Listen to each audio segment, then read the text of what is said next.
রাসূল সাল্লাল্লাহু আলাইহি সাল্লাম যখন তিনি মদিনার মধ্যে দাওয়াতি কাজ করতেছেন, এমন সময় সেই মদিনার মধ্যে অনেক মুনাফিক লোকেরা ছিল এবং অনেক আনসার সাহাবীরা ছিল এবং অনেক মুহাজির সাহাবীরাও ছিল।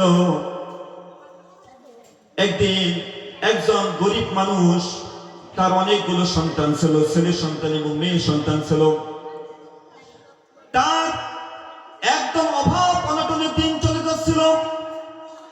তার বাসার তার একটি ঘরের একদম কিনারার মধ্যে একজন মুনাফিকের একটি খেজুরের গাছ ছিল। কিসের গাছ ছিল? একটি বিশাল বড় খেজুরের গাছ ছিল এবং ওই খেজুরের গাছটি একদম সোজা ছিল না। ওই সাহাবীর ঘরের কিনারার মধ্যে, ঘরের উপরের মধ্যে ওই খেজুরের গাছটি একদম ঝুলন্ত অবস্থায় ছিল এবং ওই খেজুরের গাছের মধ্যে অসংখ্য খেজুর ধরতো আর সেই খেজুরগুলোর অনেক টেস্ট হতো, অনেক স্বাদ লাগতো।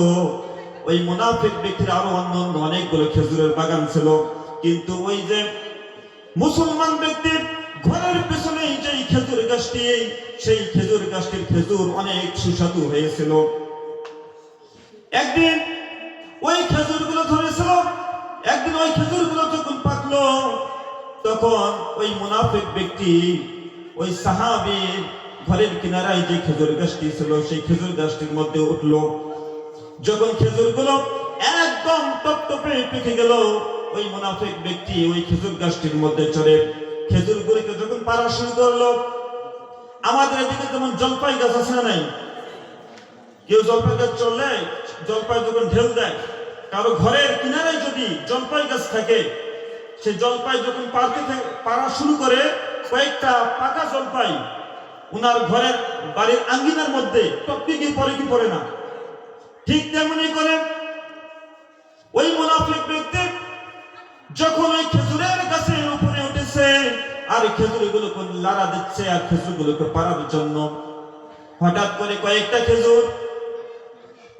খেজুর গিয়ে ওই মুসলমান সাহাবীর আঙ্গিনার মধ্যে টপটপে কয়েকটা খেজুর গিয়ে ছিটকে পড়ে গেল। ওই ব্যক্তির অনেকগুলো ছেলে সন্তান ছিল, অনেকগুলো মেয়ে সন্তান ছিল। ছোট্ট ছোট্ট বাচ্চারা গিয়ে কয়েকটা খেজুর নিয়ে টপ করে মুখের মধ্যে দিয়ে দিয়েছে।